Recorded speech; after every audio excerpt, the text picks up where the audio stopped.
Hey, Gary, what Yes, do you sir. do to improve your jiu-jitsu off the mat? I like to review. And the way I do that is if I go to a seminar, usually 50% of it falls out of my head and I can't remember anything. So I like to go back and review those seminars at a later date. Yeah, I wish there was a easy way to retain some of that information, whether we are in a class or a seminar, particularly seminar when they are longer and more complex, there's more layers as the instructors are showing techniques. I wish there was a way so we can go back and review all the details. Is there? Yeah, I think there is. And the way I do it is RŌL TV. Tons of stuff to review, and it's really a great platform for anything you need. We've built this platform for over 2 years now, over 500 videos, anywhere between techniques, expert lessons, and we have huge guests like Christian Woodman C and Sophia McDormand and many others. And then also all the live events recorded at the Academy are fully available on RŌL TV. So if you're looking to improve your jiu-jitsu or you're looking to review things from the class or seminar, RŌL TV is a perfect platform for you to gain access to. Go to RŌLAcademy.tv, create your account, gain the access, and continue your jiu-jitsu journey. Yeah, check it out. It works wonders. Emily Kwok fell into jiu-jitsu, and even though she never played organized sports as a child, became a high-level competitor. But after several years of winning, and even as a world champion, she felt she was not worthy of being a student, an opponent, or even anyone's time on the mat. Listen as Emily talks about how she overcame a very negative training environment, how she pulled herself out of what she describes as a downward spiral, and how she found her way back to the top of her game, both physically and mentally. Here's RŌL Radio with multi-time world champion, owner, operator, and instructor at Princeton BJJ, businesswoman, entrepreneur, and mom, Emily Kwok.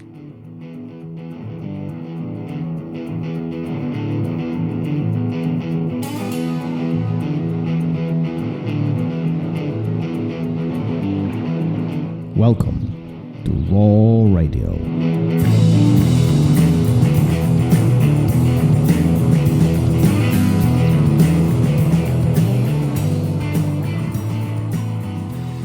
And we are live. Gary, how are you, sir? I am fantastic. Before we get started today, just want to once again mention to go to therolradio.com/belt. Take the survey. You can't see me right now, but I'm wearing a fabulous Fuji shirt. And once a month, we are giving away a Fuji gi, and it is a gi of your choice if you are selected as the winner. And as you know, they have some amazing products. So go to therolradio.com/belt and take the survey. Matter of fact, recently I had a conversation with one of our listeners who really wanted to win. He entered the survey, but he didn't win. And then he found out that some of you guys are not claiming the prize after you win. Oh, yeah. What a shame. Make sure you claim your prize.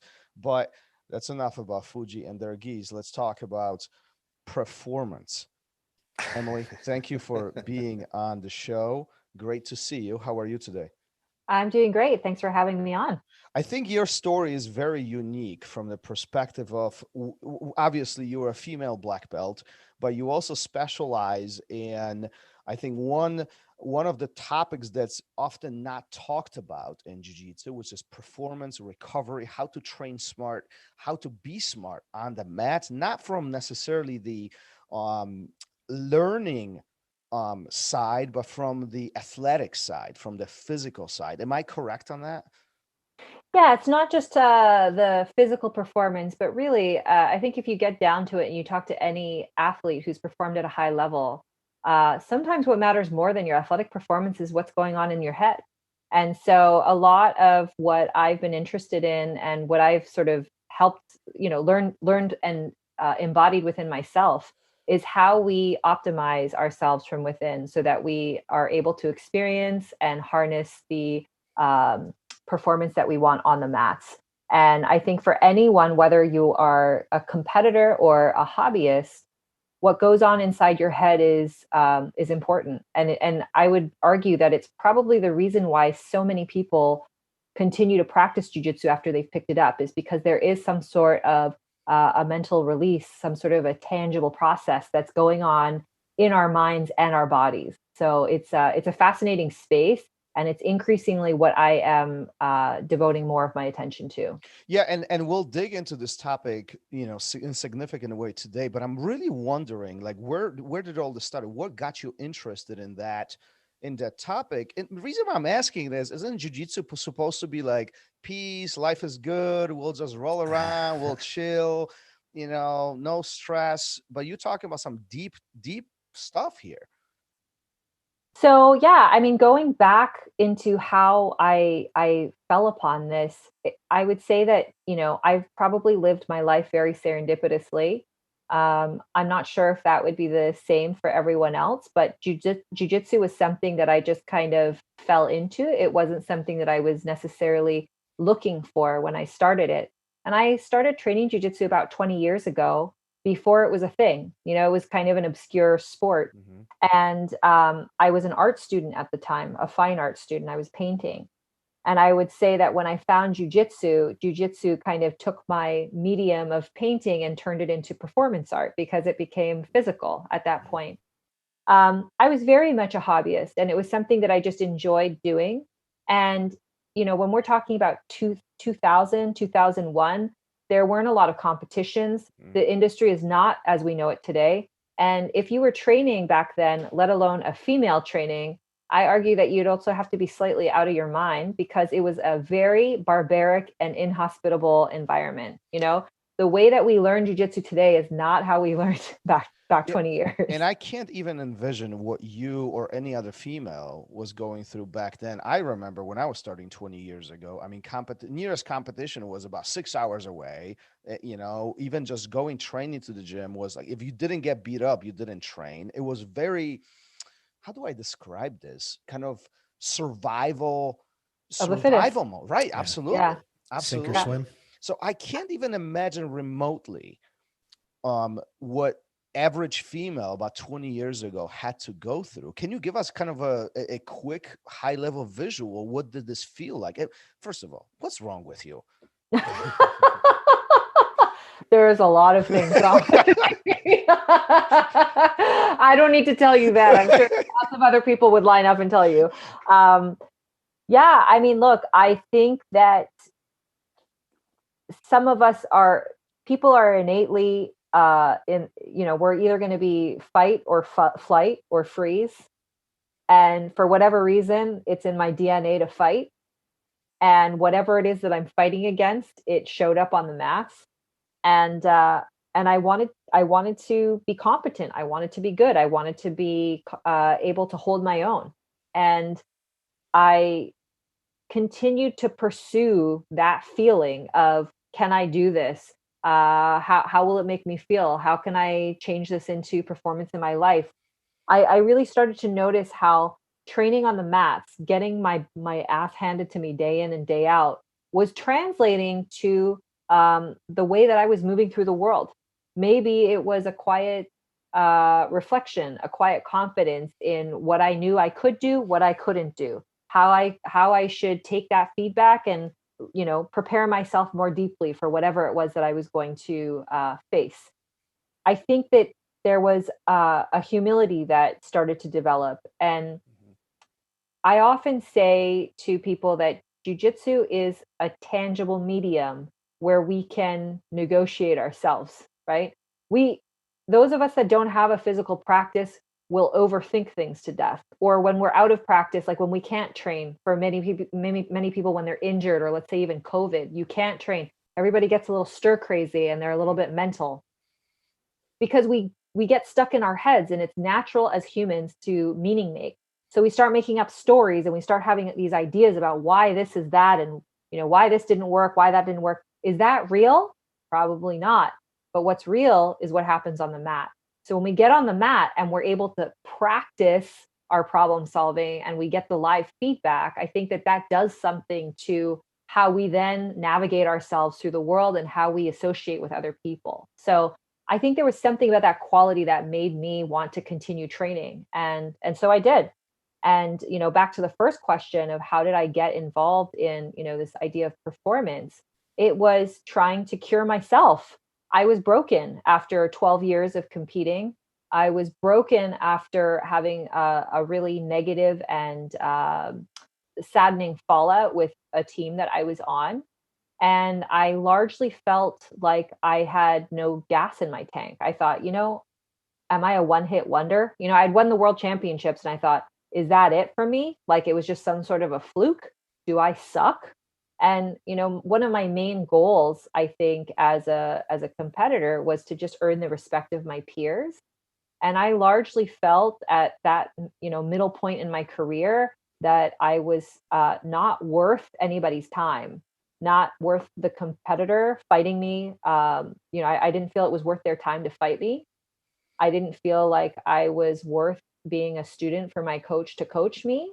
I didn't feel like I was the type of team member that people should want to train or practice with. Like I was really mentally broken because of because in some ways, I guess you could say I allowed myself to be broken down. I took some things very hard mentally, and then it was sort of a downward spiral. Let me ask you a few questions on this, because this is very, what you talk about is so interesting, at least to me. I know, Gary, you're gonna ask a question. It's probably the same question. Go ahead. You talk about being not worthy, training, not your partners don't deserve you on the mat. Your coaches shouldn't be coaching you.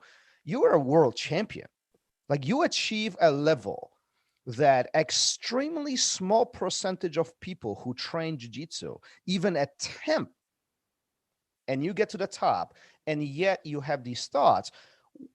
Why? I mean, it seems like a very dark spot. Yeah, I wouldn't say that I was there because I wanted to be there. I went through a pretty upsetting time with the team that I was on at the time. I'm not going to say that there wasn't individuals who were influencing me that were also mentally ill, but I had essentially just won the world championships. It was 2007. It was the first time the IBJJF had moved the Mundials to America. So it was a big deal. But it also wasn't a big deal because a lot of people didn't know what the world championships were just yet. It was just starting to get on the radar of people that were competing heavily within North America. And I had just won, and there was an instance where there was an individual who was not necessarily actively part of the team, but a main component of the team that I was on, that had, I think, some severe mental health issues and an agenda to make me feel bad for whatever reason. Mm-hmm. And I was subjected to, I would say, the better part of 6 to 8 months of severe mental and emotional abuse by that person.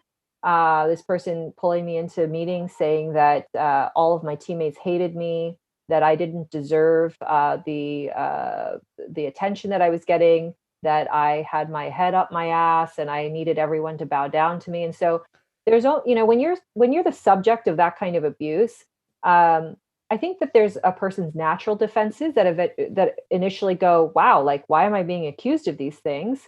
Am I really like that? And so That's where I went with it, as I thought, well, if somebody's saying these things about me, then maybe they're true. Maybe it's true. Yeah. Maybe they're true. So I started evaluating how I was and looking at how my teammates treated me. And I could say that they weren't largely true because a lot of other people didn't reflect that in their behavior towards me. But what I did see was that there was a lot of fear that if they didn't stand by this person and their opinion, that they too would then become the subject of bullying, right? So, this is perhaps a completely other podcast, but when we talk about cult-like or bully behavior within power structures in jiu-jitsu, I'm sure we've all seen it or been a part of it in some way where there is an abuse of power. And it's very hard when you are the subject of that abuse of power to hold your own, let alone also being a minority in that case, right? Like the only female that's competing, the only female that's training all the time.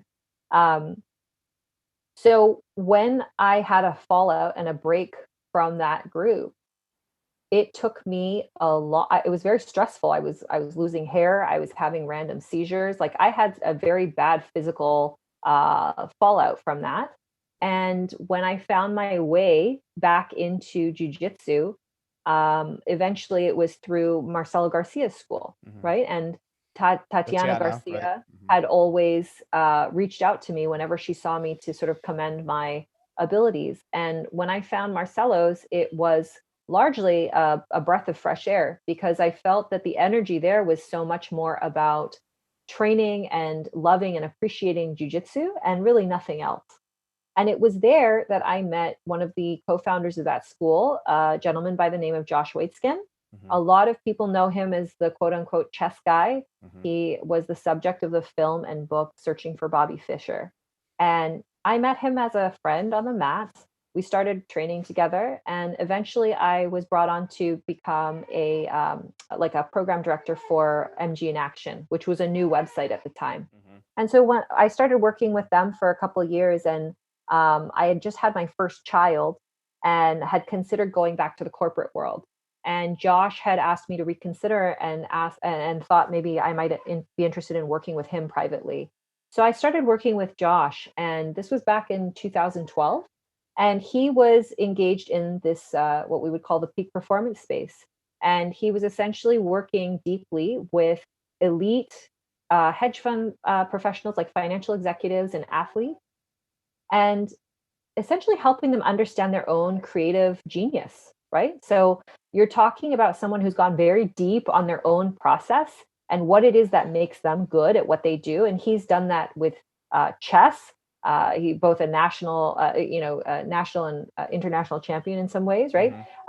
In push hands Tai Chi, and then also then turned his focus to jiu-jitsu and had his sights set on becoming a jiu-jitsu world champion. And so that's unusual, right? To take an individual who's not only mastered one discipline, but then multiple disciplines. And he had written a book called The Art of Learning, which was really around principle-based learning. And I started working with him in any capacity that he really needed me to engage in.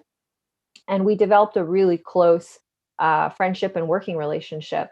And I really had a front seat to being able to observe one of the highest level performers go through what they do. You know, how does one discover? How does one unlock? How does one unblock their own potential? And in working with him, I actually think that I was able to find myself again, because there was a time where I thought training at Marcelo's that I'd like to prove to myself that I wasn't a one-hit wonder, that I wasn't a waste. And I thought, okay, maybe I need to find a sports psychologist. But when I started working with Josh and just being receptive to whatever it was that I could passively observe, I started recognizing that there was a lot of depth to the things that he was working with, the material that he was working with. And so I worked, and I had the privilege of asking questions. And through all of this, I was able to get to a place where I became curious again.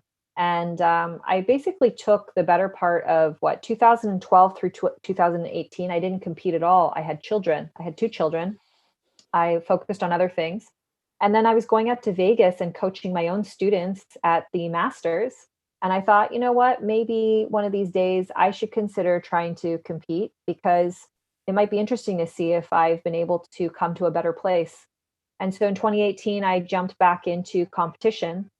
But this time, I would say I was much more in tune with myself. And I think that I had really rehabilitated and fortified some of those insecurities that I had. And even though it was in a master's division, and even though it was not fighting 10 people, I would say that the fight that I had at Masters in 2018, and then another fight that I had at a New York Open the following spring, I had the 2 best performances of my career after doing a real deep dive on some mental work. Yeah, I mean, you talk about some deep stuff right now all throughout this last few minutes. Let me go back a little bit to that moment of 2012 before you meet Josh, and when these unfortunate events happen in your life. Many would quit. Yes. Many would say, this is just not worth it. My life is by far more than this.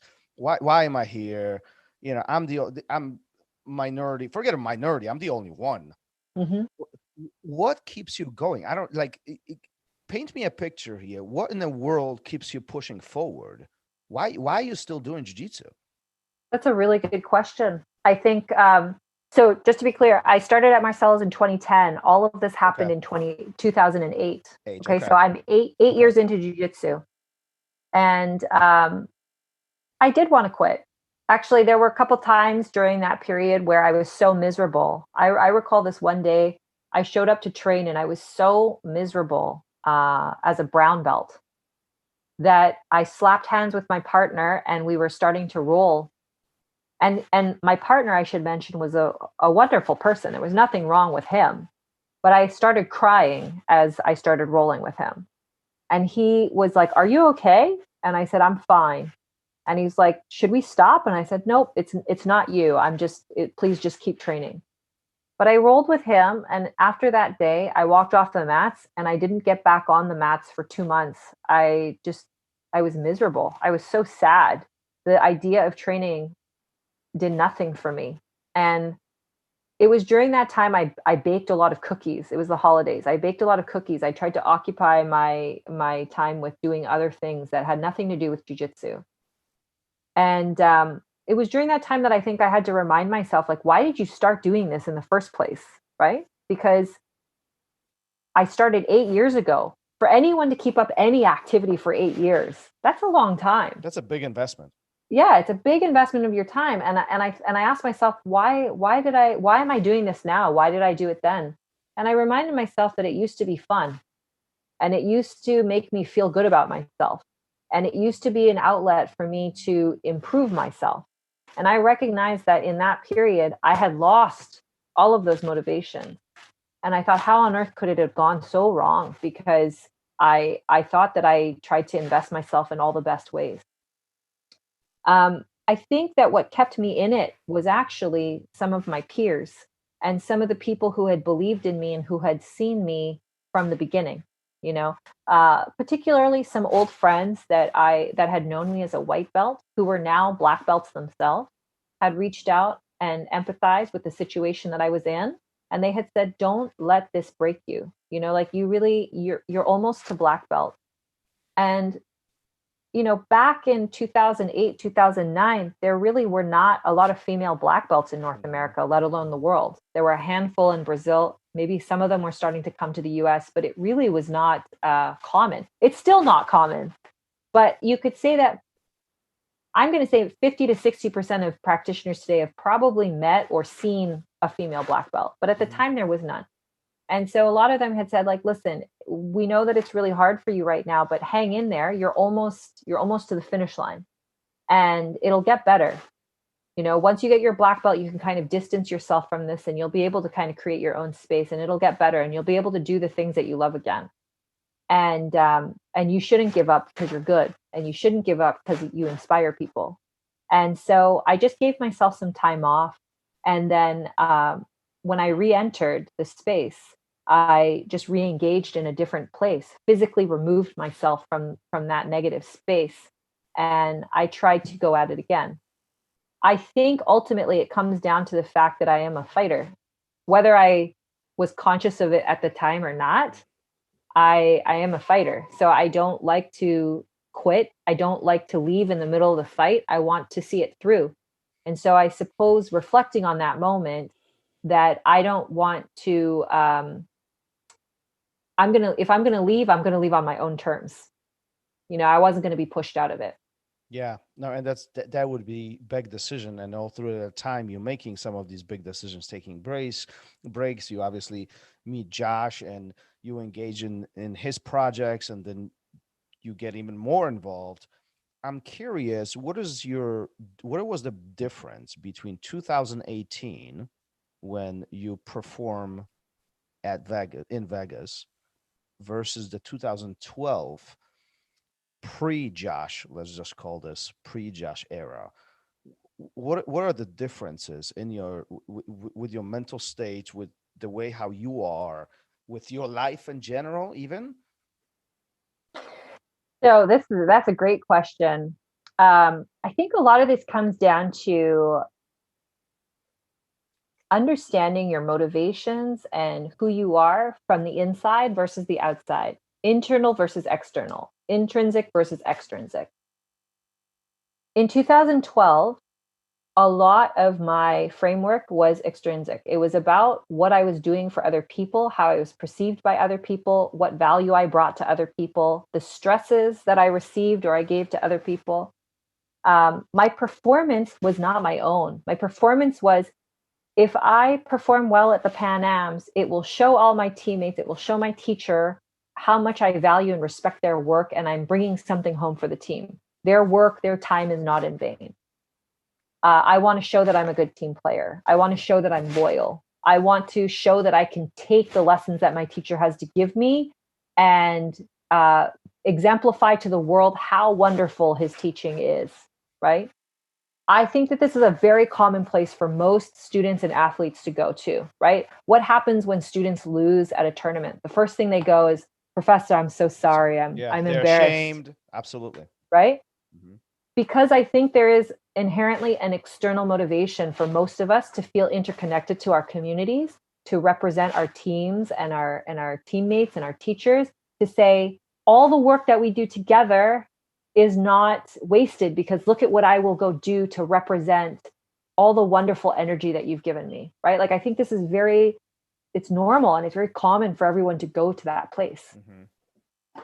But the pressures that also come from that place and it's perceived pressures, because as a coach, or, you know, in the audience framework, maybe you're not all coaches, but as a teammate, no teammate or no coach looks at their student or their friend and they go, oh, you're a flipping waste of my time because you lost that tournament. Mm-hmm. What do? When our students lose, we go, you know what? Today wasn't your day.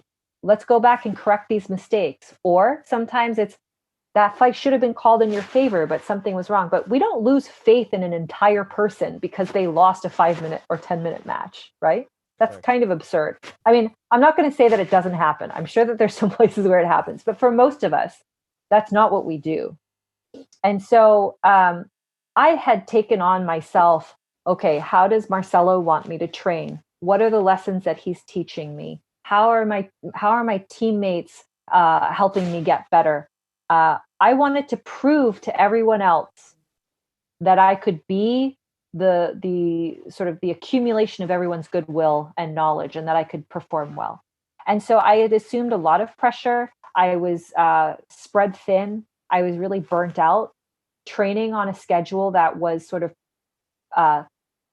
set for me, right? So like, also when we train under particular teachers or people, we surrender ourselves to their value system and we go, you got to where you got to because you're incredible at what you do, and I want to learn from you. So I will subscribe to what your method is, right? I think this is also very common. Mm-hmm. So I was training in a way that I was externally motivated.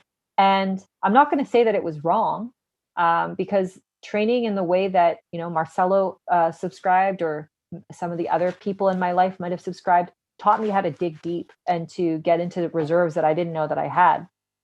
But the biggest difference was that in the time that I took off from training, or from competing, I should say, and in the time that I got to learn from Josh and observe his methods, was that I started to understand that really the true path to being the best at what you do is to understand yourself more deeply than you understand everyone else, right? And it can be sort of boiled down to even how we fight. When we slap hands and we roll with our partner at the end of class, how much of the time are we spending being reactive to what our partner is doing to us versus us executing our own game plan? Yeah. Right. And that's just minimizing and sort of providing an example of how we should look at life. How much of our life is lived reacting or subscribing to the ways that other people want us to live, or the ways or the things that other people want us to do, or the way that we perceive people think that they want us to live, versus creating our own agenda and understanding our own process and saying, these are the things that motivate me. These are the things that I do really well. These are the things that make me better. And investing in that. And once we invest in ourselves, that's how we truly unlock this new level of seeing the matrix, because then you can navigate yourself through life and it's not about everyone else.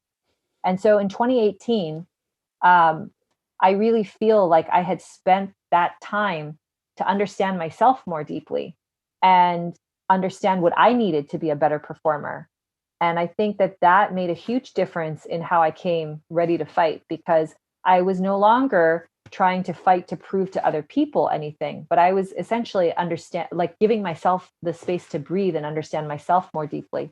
And I think that's why I became a much better competitor. Talk about this a little bit more, if you don't mind. Dig this a little bit more into this. What do you mean by you understood yourself better?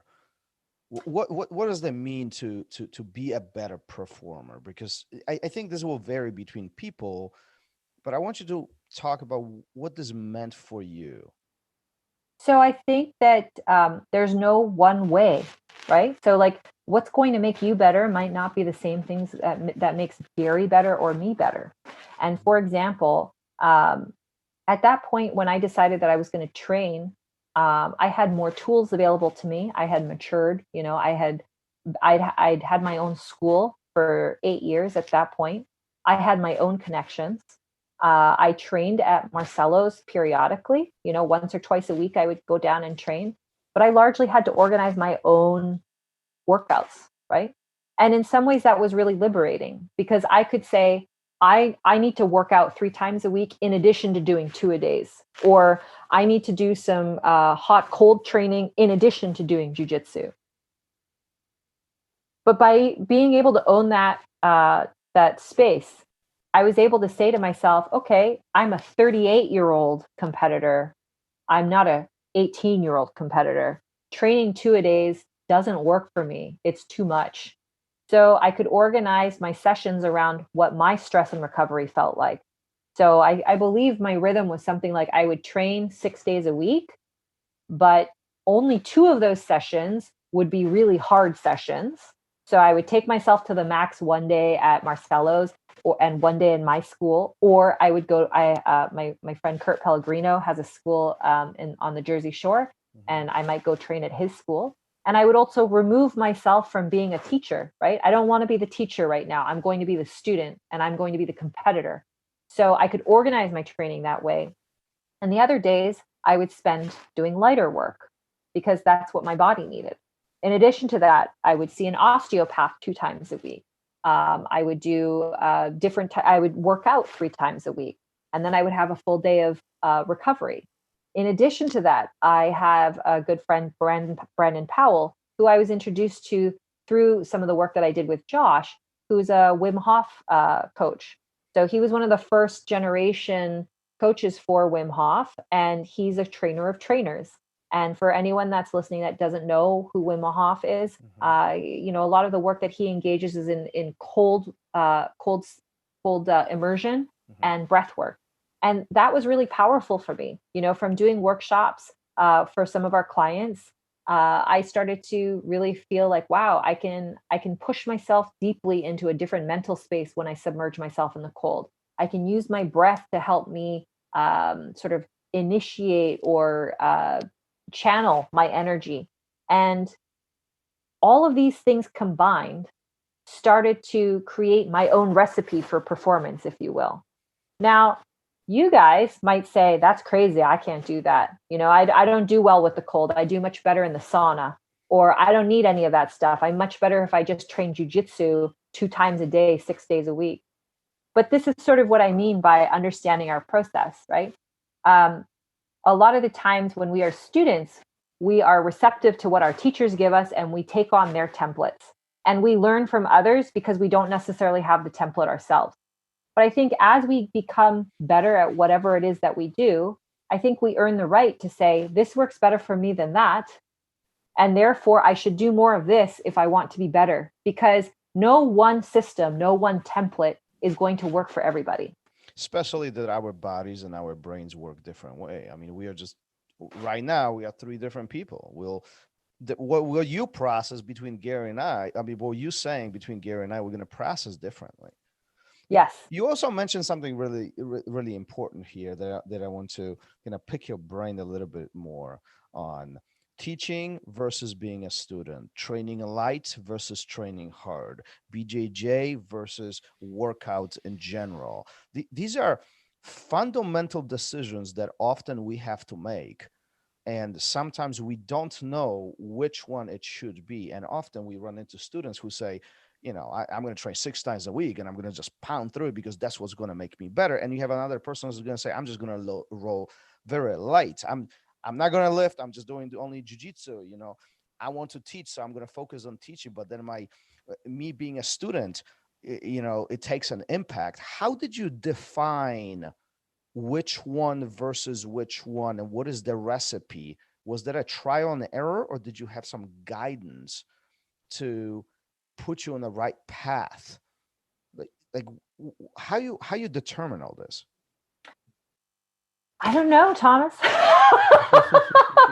I don't know, but hearing you say that makes me think about the fact that really, I think any type of performance, any action we take in this world, is better if we're more conscious and aware of how we're framing it, right? Like we often, all of us, walk through the world very unconsciously, naively almost. Mm-hmm. We're just in our element. We're just doing what we do. Yeah. But the more we learn to consciously recognize what framework we're working within, I think we are more effective at whatever it is that we're trying to do. And so maybe in answer to your question, I'm thinking that being a student, being a teacher in my own school, being a seminar instructor that would be hired to go to other schools, I had to change framework so many times that I started to see the differences or the gaps in between all these places. And being an instructional teacher, right? One of the comments I would always get from students after they would do seminars, or people that I would meet who had purchased the instructional I made with Stephen Kesting, would often say, "Oh, I just love the way you communicate. I understand everything that you're saying, and your DVD helped me stay in jiu-jitsu. If I hadn't watched your video, I would have quit jiu-jitsu." And that's a very, I don't take that compliment lightly, because it has to I be know empowering. Mm-hmm. Yeah. It's surprising. And then Why? I have an issue with myself. Like I tend to devalue a lot of what I do. That's something that I have to contend with on my own. And so when people say that to me, I go, wow, like how on earth could I have had that effect on somebody? Because in my mind, I'm still the 20-year-old girl that picked up jujitsu just for fun because it was something different. In some ways, my mind hasn't migrated to a different place and said, oh, after 20 years, I've contributed, or I've given back, or I've influenced people in this way. There's some part of me that still roots myself to just being an aimless 20-year-old that's just rolling around on the mat. So I don't know if this is too personal, but it seems like you've done so much to structure your performance. But then we go back to 2008, where there was all the mental abuse, right, or traumatic experiences. And then you say that, you still don't really take a lot of stock or value when people like pay you compliments or say how you've affected them positively. How have you worked through that? Have you made a lot of progress? Do they go hand in hand, or are they completely separate? It's actually a space that I'm exploring a lot right now. So, it's interesting to think that something that happened in 2008, or something that might have happened to me when I was 14 years old, Mm-hmm. that I can go that far back, and I'm just starting to recognize now at 40, wow, like what difference could I make in my own life if I stopped doing this? Like if I stopped thinking this way, if I stopped devaluing myself. And I had a really impactful session with a coach who's actually one of my teacher's mentors. And it was fascinating what he said. He asked me to explain a little bit about who I was, how I arrived where I am, and some of the struggles that I've had. And he made a very poignant observation that I've really been trying to study more deeply. And he said, it's interesting that in different stages in your life, it sounds like you've largely felt unseen. Okay. And he goes, is that accurate? And I said, yes. He goes, that maybe you've been stepped over or overlooked or pushed down. And I said, yes. And he said, what do you enjoy doing the most? Like, what do you think you're good at? And I said, I think I'm good at working with people. I think I'm good at helping other people find their way. As a teacher, I think I'm good at identifying where a student is starting and empowering them to feel like they can continue going. And at the higher levels, taking those people and helping them optimize themselves. And he said, so then would it be accurate for me to say that you've largely gone unseen for most of your life, and therefore your superpower is that you are able to see people as they are?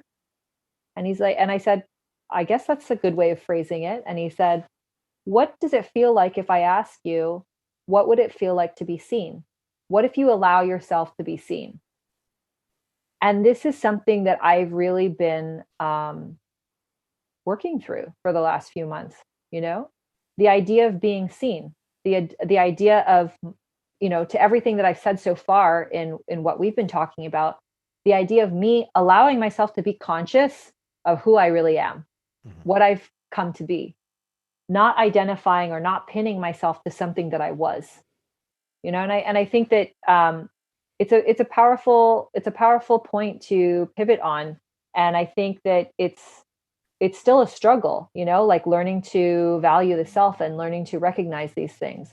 But I think that is why jiu-jitsu has been such a tool for me, right? Is because it allows me to sort of subconsciously jump into doing the actions of being seen and then jump back out and observe it from a number of different perspectives. And so the more I can perform these kinds of experiments where I can test myself in different ways, I can put myself out there in different capacities.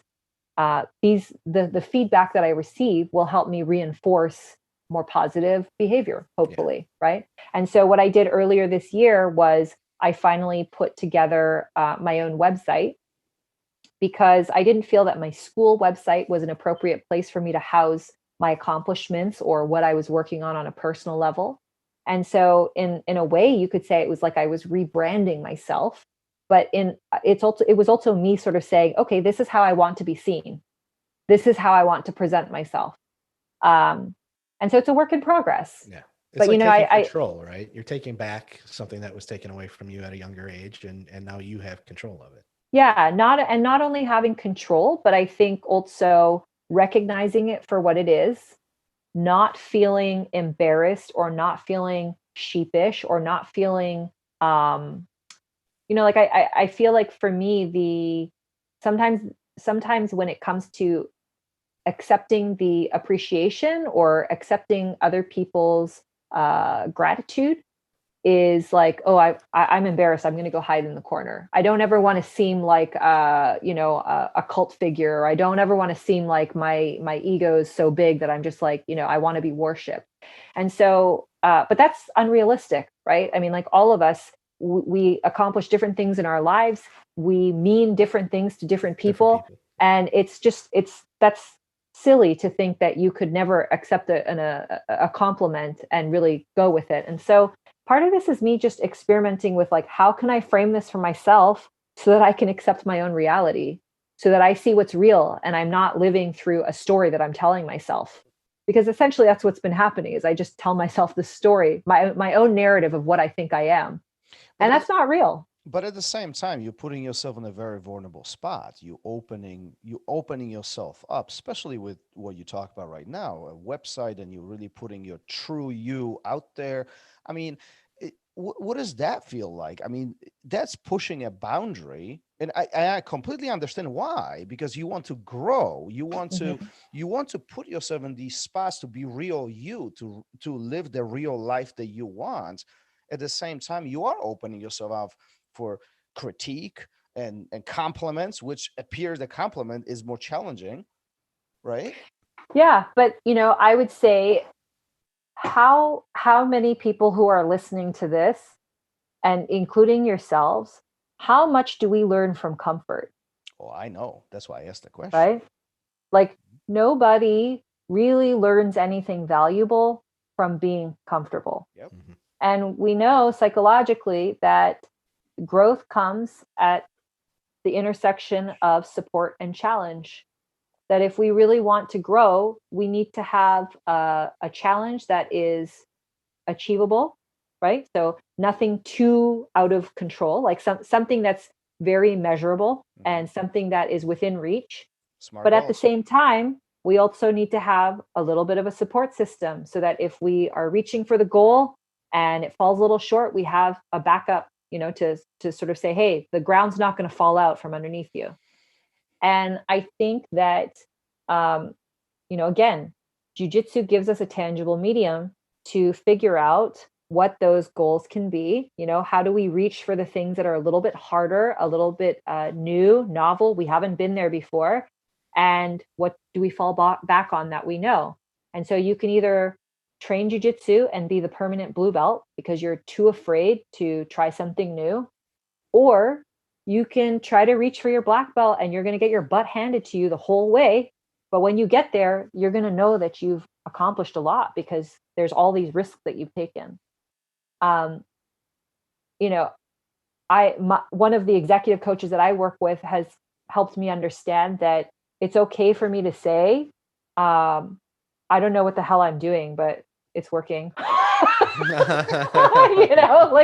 And I think that there's some power in saying that because I think as humans, we always want to feel like we understand and we can articulate and we can construct what it is that we're doing. But I'm really okay with saying, I don't know what the hell is going on.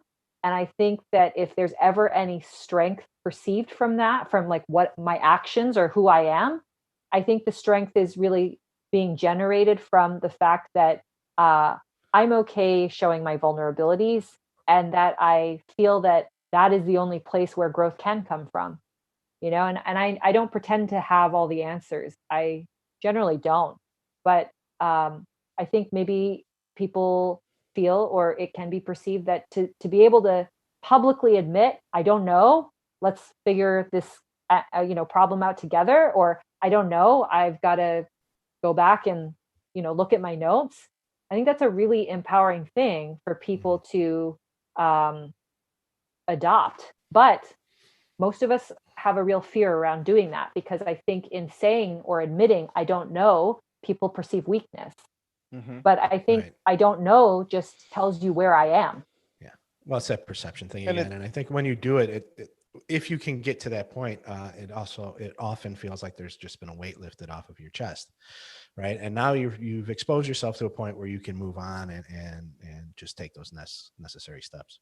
Yes, absolutely. And I would even argue the other way by saying, I don't know, you putting yourself in a human position. I mean, honestly, I really don't care what have you accomplished, what one has accomplished on jiu-jitsu or professional level. It doesn't matter what you've done in your life. There is always something you don't know. And I think acknowledging that is so important. It gives us room to grow, and it lets the other people know that we can work as a team, but I still don't have all the answers. It's okay. Just like the other person might be in the same position, just a different topic. But I do think that the world that we live in is increasingly moving towards a place where everyone has to know everything, or at least they project themselves to. I think that there's a lot of posturing that goes on, and, people are always trying to protect what it is that they do know. Do you think that's where jiu-jitsu is going? In some ways, I think when we have the sport gentrifying and growing, sometimes I think there are places where business is more of a priority than quality of, what it is that we're teaching or sharing with people. So, you see sort of inflated values or the inflated appearance of what it is that people are doing when there's really not a lot of quality content. When you have the democratization of social media, 20 years ago, if you were worth your salt, people talked about you before you arrived. Today, you can just conjure up 20,000 followers on Instagram and people can think that you're a big deal. And so, I do think that we are dealing with a lot of these sort of like external frameworks of like, this is what's important and this is what will make you look good. And how many people really drill down to quality? This is what I know. Maybe it's not as much as you think, but I do know this really well. And I can share that with you. I think there's a lot of fear around being who we really are today. People feel like they have to be a lot more. That's interesting. What do you think were the major, why don't we dig in some of the stuff that you have recently been working on, right? So you talked about the performance, you've made some tremendous, huge changes in your life.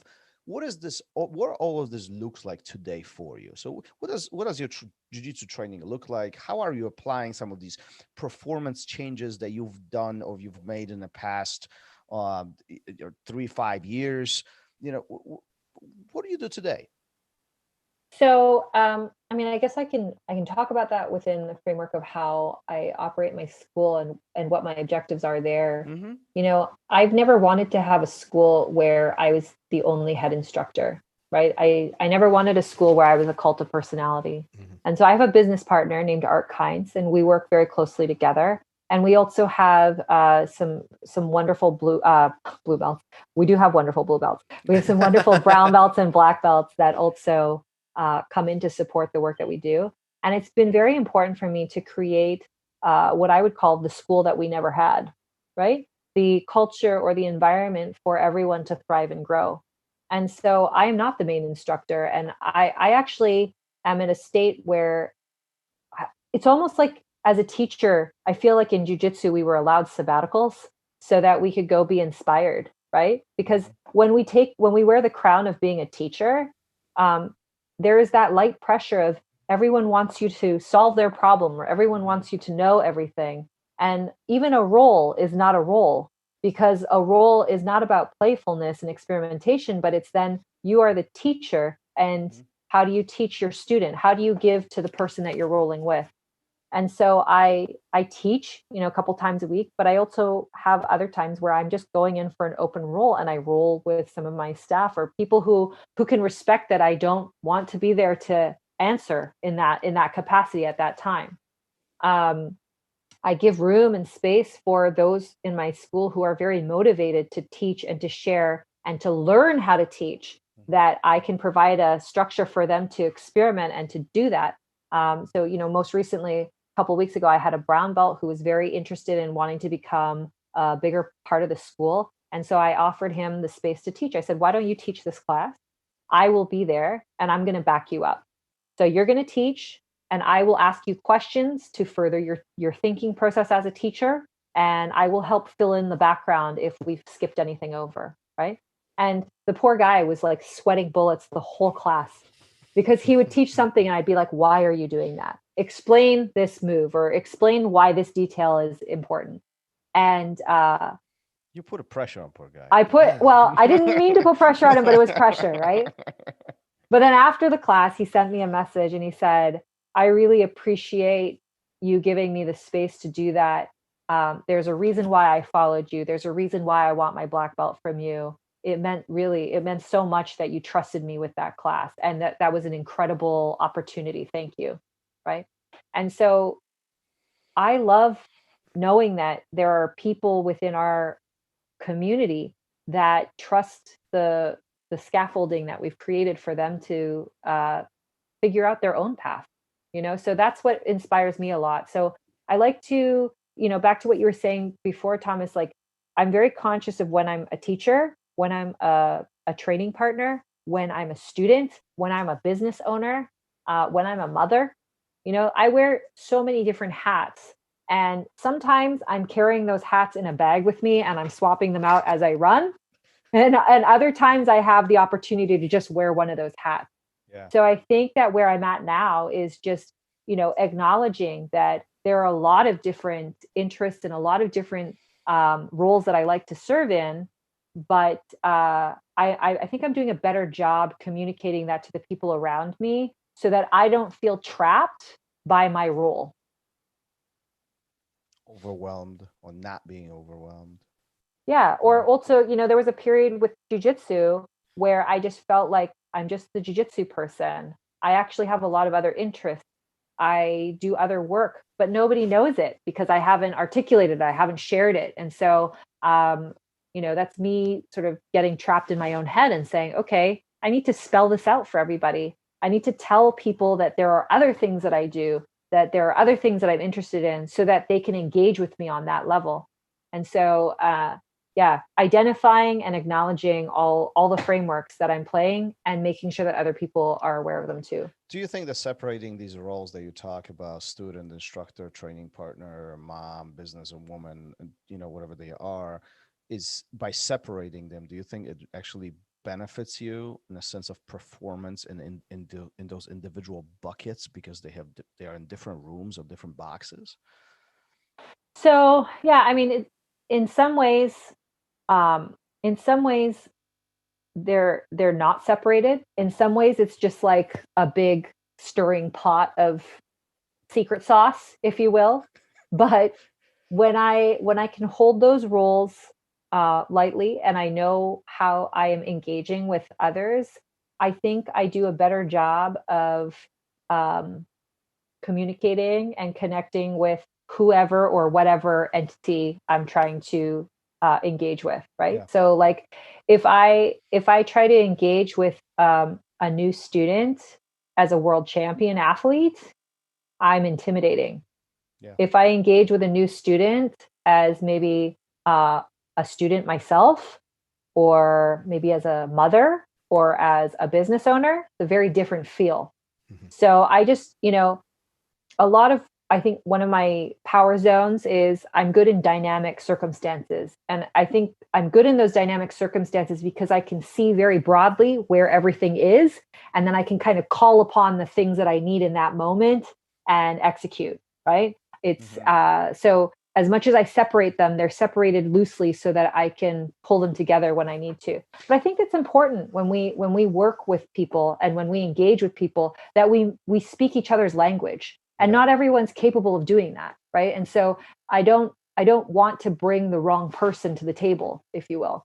Yeah, and it's you know what, and flipping this the other direction, talking about ourselves. One of the big things that I've been hearing from other instructors and academy owners and business people is once you are in that leadership role, it's very difficult to be on the other side. Meaning, if you're an instructor, it's hard to be a student because you feel like, and I'm curious what you think about this, but like I'm hearing that if you're an instructor, it's very difficult to disconnect from being an instructor so you can actually continue learning. It is so important for us as black belts to still continue getting stimulated. Like I love studying Jiu Jitsu. I just love it. I can sit and just analyze and pick it apart. But when I'm on the mat and I'm teaching and I'm devoting that time to my students, it is hard for me to study too. How do you separate this? Like, what's your secret sauce? So I think one of the easiest things that I do to get into that zone is I physically remove myself from being the teacher. So that means I go somewhere else. I don't be the student in my own school because the association is too strong. Yep. You're the teacher. Yep. Your picture's on the wall. Everybody talks to you, right? So, over our time training, we inevitably make friends and connections with people that we admire and people that we trust. And so that's when I call up my friend and I'll be like, Kurt, I'm going to come to your school. Or I go to Marcelo's, I go to my teacher and I physically remove myself from the place where I might otherwise be trapped in that role. And then as I get better at identifying with what I like learning or what I'm working on, then I can kind of create the community around me, maybe selectively with certain advanced students or other instructors and say, look, play with me here. Like I'm trying to work on this new sweep, or this is a new game that a new style that I really want to play around with. Will you help me explore this space? And, because a lot of the times when you're dealing with teacher students, students want to naturally impress or gain the attention of their teacher. So sometimes the student will challenge you in a way where they just want to push you all the time, right?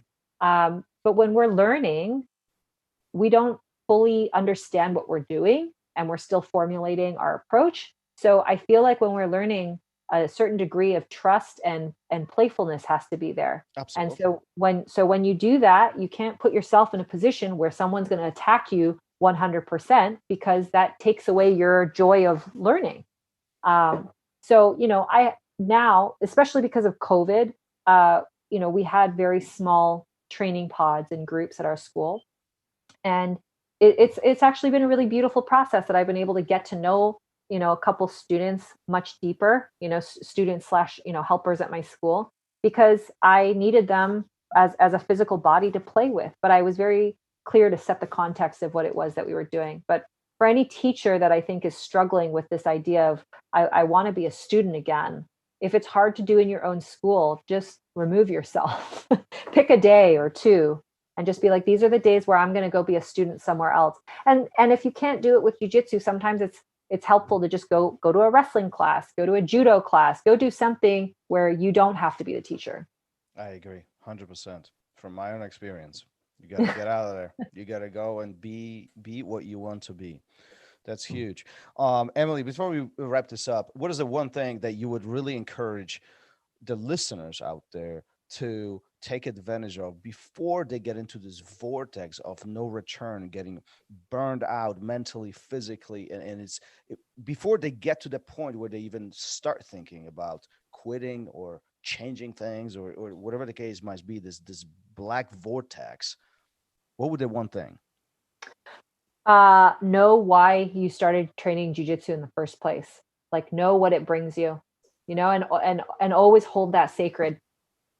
I think if you know that intention, it'll never steer you wrong. The joy or whatever it is that brought you to the mats in the first place, always remind yourself what that is, because it will be your North Star in the darkest of times. It will be your North Star even when you are so successful and you've lost sight of why you started this. It's so important that we understand why this sport, why this art captured your heart. And I think it's something that we don't do enough. So simple and yet so deep.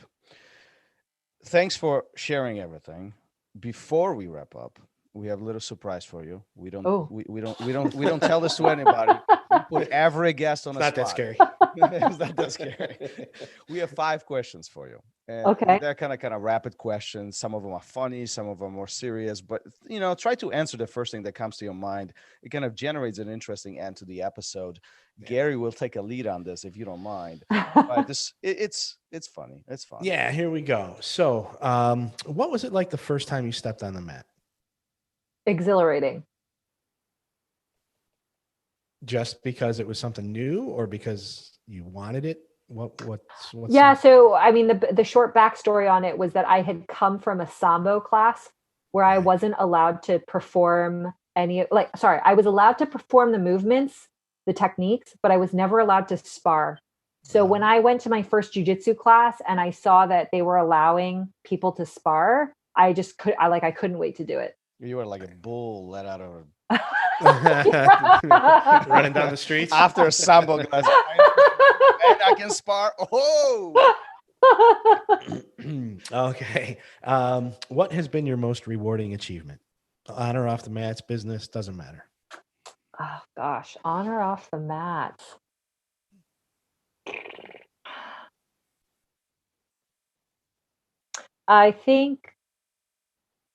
I'd like to say it's the birth of my children, but beyond that, I actually think it's cultivating and being able to observe the relationship, the love that grows between my children. It's something that I didn't really have. Like, I have a younger sister, but we were very far apart in age. And so I didn't really have that bond with her. And being able to watch my children, I have a 14-month-old, a 5-year-old, and a 7-year-old. And the 5-year-old and 7-year-old play well together. Sometimes they fight and bicker, but watching them love each other and watching how they love their younger brother, to me, is it's the best feeling in the world. When I see them hold hands or when I see them helping the baby, that is so important. And I think it kind of goes back to what we spoke about earlier about me feeling largely unseen or lonely in that respect. For me, it's one of the most beautiful things. It's a huge achievement when I see the love that's between them. That's wonderful. Most people do bring up their kids, but they don't take that spin on it. So yeah. That's really great. We know the answer to this question, but I'll ask it anyway. Have you ever wanted to quit? Yes. Yes. Have you ever? So let's take that 2008 out. Were there other times that you wanted to quit? Yeah, I would say at least 2 or 3 for different reasons. Why You know, didn't you? Um, Was it that why question. every single time? I mean, I think sometimes it might come back to habit. Maybe it comes back to, I'll even say, even though I've spoken largely against this, external obligation, right? Um, for whatever reason, it's been 20 years that I have not allowed myself to completely let go of it. I've certainly held jujitsu lighter in my life more recently. I would say that, 20 years ago, I was training 6 days a week. I was driving to multiple locations in one day to train multiple times a day. I don't do that anymore, Um, and I think I have a much easier relationship with jujitsu. I feel like now I know it's there. Like I know it's almost like a child. Like I'm never going to be rid of it. It's a huge part of my identity. It's given me so much in my life. If I don't see that child every day, I'm not going to die. If I don't practice it 5 times a week, that's okay. So I have an easier relationship to it. But in getting to this place, I think there were definitely at least 2 or 3 times where I thought, maybe I should let it go. Maybe I should fill my cup with something new. Maybe, maybe I'm too injured for this. Maybe I'm too old for this. So I think I've allowed myself to go there mentally and explore what that might feel like. Maybe take some time off, not be on the mat so much. And inevitably I come back because I feel drawn to it. All right, great. Love it. Describe your feelings when you received your black belt. Disgust. Damn. Not gonna lie, that's a new one. I'll tell you why. So the backstory on that was the place where I had all of those abusive instances was also the place that awarded me my black belt. And I really was disgusted at the thought of having to be tied to this person for the rest of my life. Because as you know, jiu-jitsu is one of the most lineage obsessed, if not the most type of activity you can do. And so in that time, I just thought, am I making the right decision? Should I let go of this and go find it somewhere else? So I've tried to turn that into a positive now where I've said, look, I took what I did and I'm trying to make better of that situation and that legacy. Sure. But yeah, I was not excited. All right. Last think one. We all understand. Yeah. Here's the last one. And Thomas always thinks this is the most important, but do you wash your belt? Oh, I would like to lie to you about this. Many but do. I cannot. I do. There is a part of me that's very old school and is kind of like, it's bad luck. So I don't. But to be fair, I also have a lot of black belts. They're in a lot of different locations, so I never forget them. But yeah, it's and I think also girls perspire, we don't sweat. Nice, sure. That's a secret. That's a secret. Oh boy. All right, that's a unique one. We perspire, we don't sweat. All right. We learned something new. Emily, thank you for being here. Before we formally finish this, where can listener find you if anybody wants to pick your brain more or reach out on some of the beautiful and deep things that you shared and you talked about, especially surrounding performance? Where are you on social media? What's your website? Please tell us. So you can go to www.emilykwok.com. That is where all things Emily are located. It's not just jiu-jitsu stuff. It's through a jiu-jitsu lens, but I've got all of my info there. You can link to my social media accounts from there. You can also link to Princeton BJJ or Princeton Brazilian Jiu-Jitsu, where I have a school. You can also go there. If you're interested in classes and whatnot, you can go to Princeton Brazilian Jiu-Jitsu, PrincetonBJJ.com. And that's pretty much it. And you'll find me a little bit all over the place. Awesome. Wonderful. Well, once again, Thank you for sharing your beautiful story, all the wisdom. Thank you for putting yourself in this vulnerable spot and opening up to us and allow us to ask the questions and hang out with us. I hope things are working out well on your side as this COVID situation is wrapping up. And, if you're ever in Chicago area, feel free. Please let us know. I would love to have you in my academy and perhaps a seminar. Who knows? Yeah, that would be lovely. I would love to come through. Sounds great. All right, let's wrap this up for today. Thanks again, and we will talk to you soon. Thank you so Thanks, much. guys. Take care. Thank you for listening to RŌL Radio. If you enjoyed the show, don't forget to leave us a review and help us make the show even more amazing. For future episodes, check out our website and follow us on all major podcast platforms. Take care.